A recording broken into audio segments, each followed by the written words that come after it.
Something about electricity? A fraction of a second ago, the electricity powering your lights, your air conditioning, your television, your refrigerator, nearly everything electric around you right now was water, gas, wind, or some other form of energy, potentially hundreds or thousands of miles away. If you flip a light switch in Los Angeles, that could cause a turbine in Washington to start spinning. Electric grids are considered some of the single largest machines in existence. They stretch across entire continents, but they're machines with absolutely zero slack. With water systems, for example, there's some extra supply in a storage reservoir at the treatment plant and some extra supply in the pipes connecting the treatment plant to your home. Supply only has to roughly match demand, but that's not the case with electricity. Your lights, your TV, your microwave, everything plugged into the grid uses electricity produced just moments ago. For the sake of example, let's look at what it takes to turn on the lights at the public library in the small town of Glenwood Springs, Colorado. Now, what makes the relatively straightforward task of converting natural fuels or phenomena into electric power difficult is the huge variability in demand from minute to minute and month to month. There are relatively straightforward That was cool. and from minute to minute and month to month. Difficult is the huge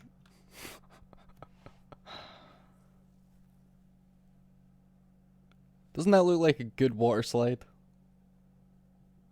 There seems to be runoff here as well.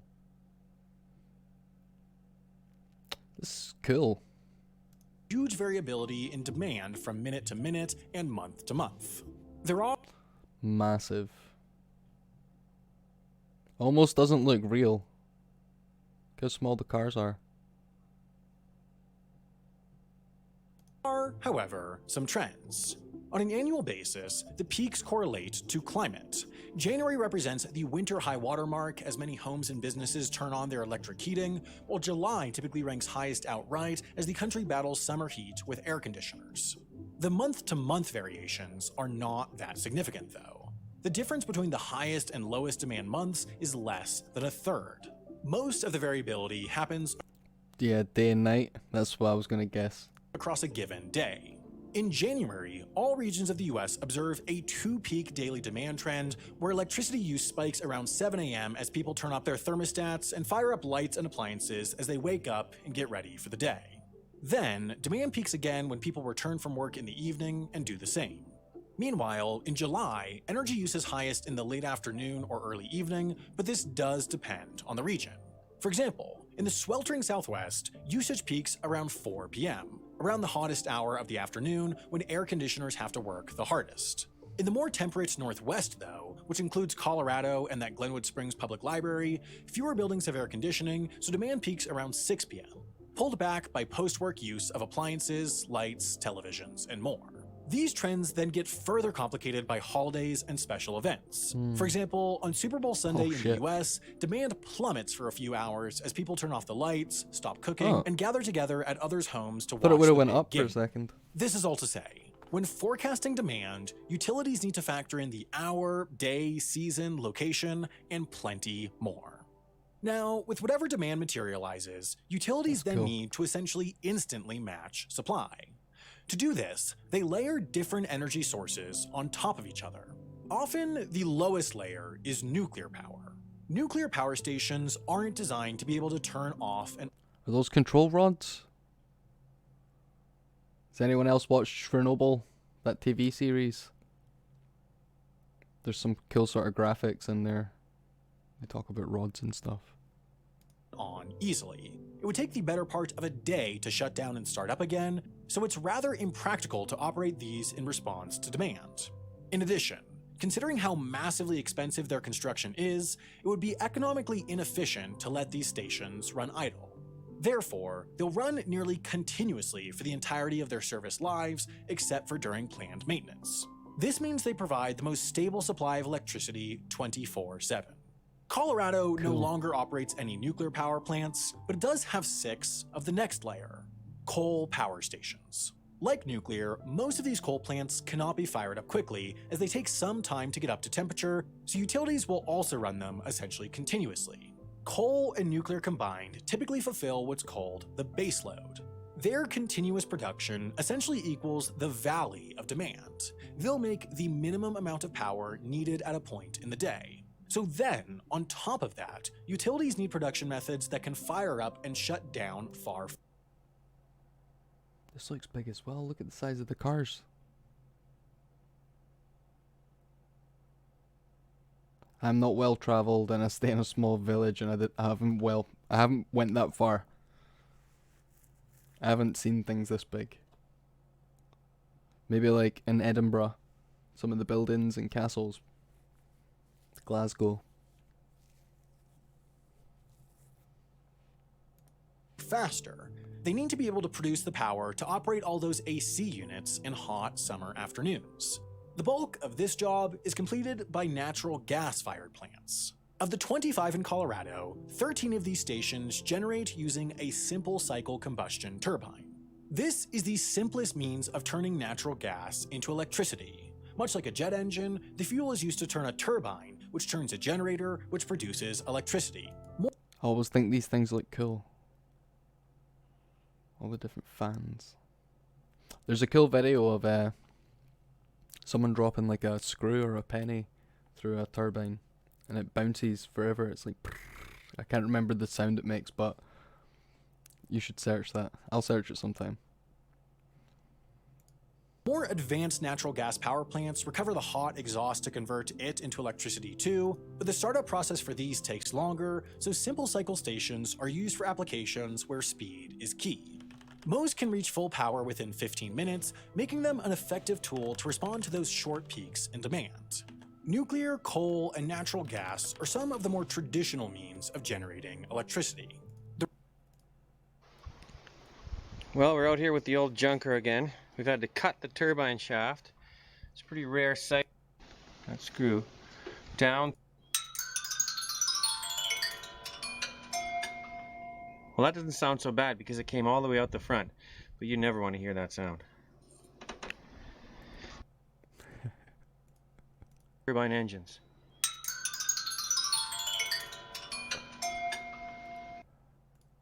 Yeah. The recent proliferation of renewable energy sources, though, has kickstarted a reinvention of this system of base load and peaker plants.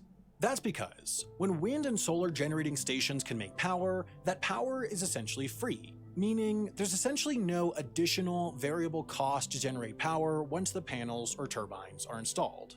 That's not the case with natural gas-fired plants, for example, as the gas itself represents one of their primary costs. So this essentially creates a new bottom layer to the energy mix, but it's a bottom layer that's uncontrollably variable. The gas layer. The fart layer. The uncontrollable fart. So variable. Is it big? Sunny, windy day could mean smelly? that a state has an excess of electricity when added to its base load sources, while one cloudy, windless day could mean that the peaker plants have to operate at full force. Solar and onshore wind power are now some of the cheapest sources of electricity, but because they rely on natural phenomena, they can't match supply to demand the way that the traditional nuclear, coal, natural gas trifecta can. Therefore, grids are being reinvented so that supply doesn't have to match demand, at least minute to minute. Of course, the way to do that is with storage, but storing electricity is not easy. The average American household uses about 30 kilowatt hours of electricity per day. Lithium-ion batteries currently cost around $130 per kilowatt hour, meaning 1 day storage for one household would cost around $3,900 in batteries. And that's excluding all the additional infrastructure needed to make such an installation possible. Considering the average American household pays less than half of that per year in electricity bills, installing such a system grid-wide would be economically impractical. Nonetheless, Colorado has 4 battery electric storage systems, albeit at a relatively minor scale. The largest of which is used to power Fort Carson, a U.S. Army base near Colorado Springs. They charge up the 8.5 megawatt battery at night when electricity demand and therefore rates are low, then use the power during the day when the majority of the base's electricity use occurs. The system's savings should make up for its installation costs in about 13 years, then by the end of its practical lifespan, it's expected to have saved the Army about $500,000 in electricity costs. It's pretty good. While such a system can make economic sense for large complexes that can invest in infrastructure that won't pay off for more than a decade, it's just not practical grid-wide, at least right now. Even if there was the battery production capacity to make a meaningful dent in the world's electricity use, the savings just happen too far in the future for most to consider such storage to be worth it. However, for entirely different reasons, in the coming decades, more and more people will be purchasing massive battery packs, the ones inside their EVs. With most forecasts suggesting that some third of new car sales in the US will be electric by 2030, a potential solution to the grid storage need could arise naturally. A Rivian R1T, for example, holds a 135 kilowatt-hour battery pack, meaning it could, theoretically, power the average American household for 4.5 days. While EVs typically take in electricity, little stands in the way technologically from them giving that electricity back to the grid. So the idea is that EVs could charge at night or when renewables are performing well, then supply some of that electricity back to the grid during the day while parked and plugged in. In exchange, vehicle owners would be compensated a small amount by the utility company. While the real-world, wide-scale economics have yet to be proven, especially in the face of battery degradation, this vehicle-to-grid concept could potentially play a cooperative role in the transition towards a It's a little greener bit boring grid. to me. Now, the largest don't current drive. battery electric storage system in Colorado, the Fort Carson installation, has 8.5 megawatts of capacity. Elsewhere in the state, however, there's a massive, different form of battery that can power over 10,000 homes at once. And it looks like this. A giant triangle. 10,000 homes at once. And it looks like this. Water is one of the earliest forms of energy that humans harnessed, and it still represents one of the best sources of electricity. Hydroelectric power is the best of both worlds. While there's certainly the potential for environmental damage from damming up rivers, the carbon impact is near zero, meaning hydro is green like wind and solar. However, it's also reliable. In theory, hydroelectric dams can start and stop making power in minutes, even if in practice a minimum. It's kind of cool, right? Like one of the most natural things that we drink all the time. Water's in everything. We're made of it. Most things have it.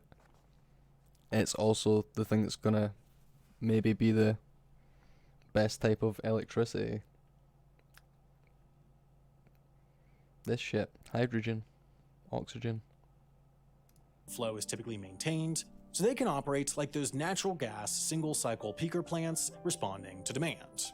Of course, there's only so much water upstream, especially in a place like Colorado, which is in the midst of a 20-year-long drought, but hydroelectric dams simply convert potential energy into electric energy.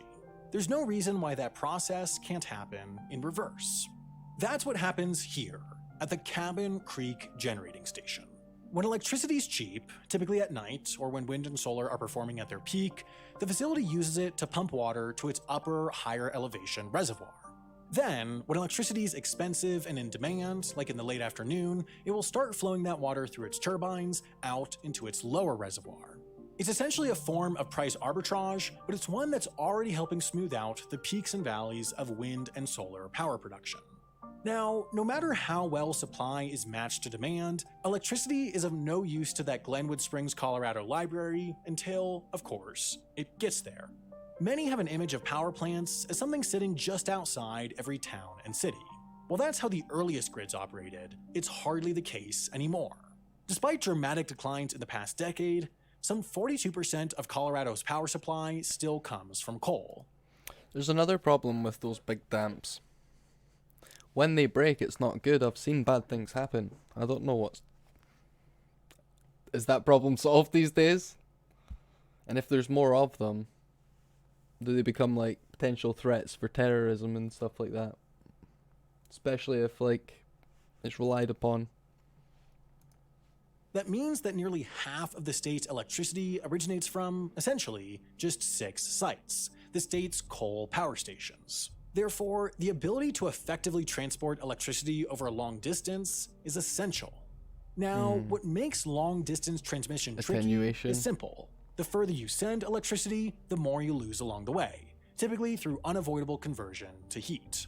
Meanwhile, the more centralized your electricity production, the less it costs. It's simple economies of scale. Therefore, the task of transmission is all about balancing these competing effects to find an equilibrium. Now, houses, businesses, and other buildings connected to the grid all use alternating current power. A big reason why this standard beat out its direct current competitor in the days of Tesla, Westinghouse, and Edison is because it's relatively easy to convert AC power between higher and lower voltages using transformers. What makes this crucial is that the higher the voltage, the less electricity lost during transmission. Specifically, a doubling in voltage quarters the power loss in transmission. That relatively simple voltage transformation allows for a more efficient electricity distribution system. Colorado's second largest power plant is this, the Craig Generating Station. It connects to some of the state's highest voltage transmission lines, two of which head due south until the town of Rifle. Now, these lines operate at 345 kilovolts, which means that, in theory, over the 75-mile or 120-kilometer stretch from Craig to Rifle, about 3.2% of the electricity is lost, a relatively minor amount thanks to the efficiency of high-voltage transmission. Other, more densely populated regions, which need more electric transmission capacity, have even higher voltage lines, all the way up to 765 kilovolts, the current highest voltage transmission standard in the US. Quite few of these lines exist in the US. There's one connecting Quebec to New York State, and then a larger system spanning between Illinois and Virginia. These can carry about 6 times as much electricity as the 345 kilovolt line between Craig and Rifle, and, thanks to their high voltage, see as little as 0.6% loss per 100 miles or 160 kilometers. That means that, in theory, assuming the infrastructure existed, a 765 kilovolt line could transmit electricity from New York to LA, and about 87% of it would still be there at the other end. That's why these high voltage lines are becoming more and more common. But what's even more efficient than transmitting an alternating current at a super high voltage is transmitting a direct current. Of course, the difficulty with direct current is that transforming it between voltages is more expensive than with AC, and for use in today's grid, it has to be converted to AC power, which is also expensive. However, I have a neighbor, he lives across the street. He used to work at Power Factory and things. He's a workshop. He has a workshop that's filled with all this equipment and power supplies. He has a fascination with power supplies. He's done a bunch of videos and things. I have some of the files here. It's pretty cool. Maybe I'll link one of them, or I'll put something together to show what's in his house. In fact, there's an older video of his workshop somewhere. He's a cool guy. I'll maybe get him to come over and we can do one of these things together. Compared to the absolute lowest 0.6% loss per 100 miles with the highest voltage AC lines, DC lines see as little as 0.45% loss per 100 miles. Therefore, when there's a need to transmit a huge amount of electricity over a long distance, the economics can work in favor of converting power to DC at its origin and converting it back to AC at its destination. Perhaps the most prominent application of such a system in the US is the Pacific DC intertie, stretching between northern Oregon and Los Angeles, California. In the summer, the temperate Northwest has relatively little power demand, but generates a huge amount of cheap electricity thanks to its hydroelectric dams. So, the Pacific DC intertie sends this electricity south to power Los Angeles' air conditioners during its hot summer. Meanwhile, in the winter, Los Angeles sees temperate weather and little need for climate control.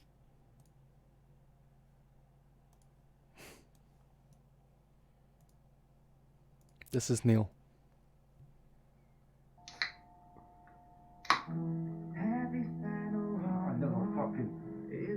Why do you do this?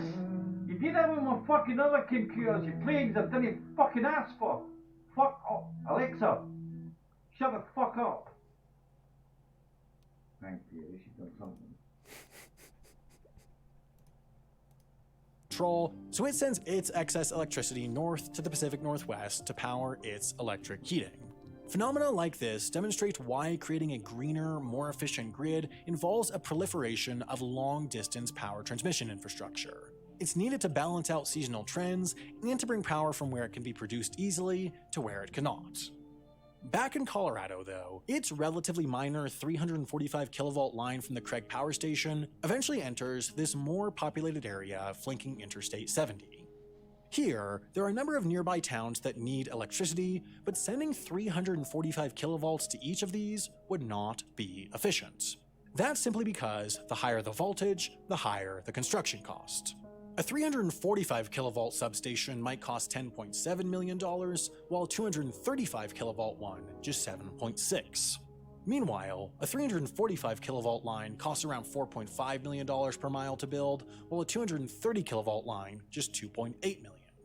Therefore, even though the transmission losses will be greater, a number of substations around Rifle transform the electricity to 230 kilovolts, and then smaller, cheaper lines carry the flow west, south, and east, closer to its final customers. About 30 miles or 50 kilometers to the east, this line encounters another substation, which steps it down to just 69 kilovolts, and then another yet smaller line circles back towards Glenwood Springs. The power is then stepped down again to 12.47 kilovolts before a final transformer converts it to 120, 240, or 480 volts. The voltage is used by almost all buildings in the US, including the Public Library of Glenwood Springs, Colorado. Unlike with electricity, the supply of domain names is stable. There's only one wendoverproductions.com, for example, even as demand grows and grows.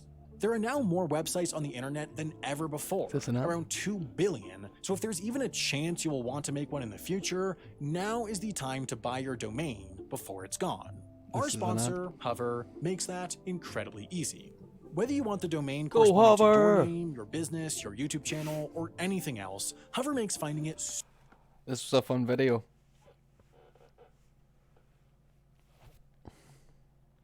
I'm definitely going to do a video with Neil. He'll have a lot more to say about this than I will. Till next time.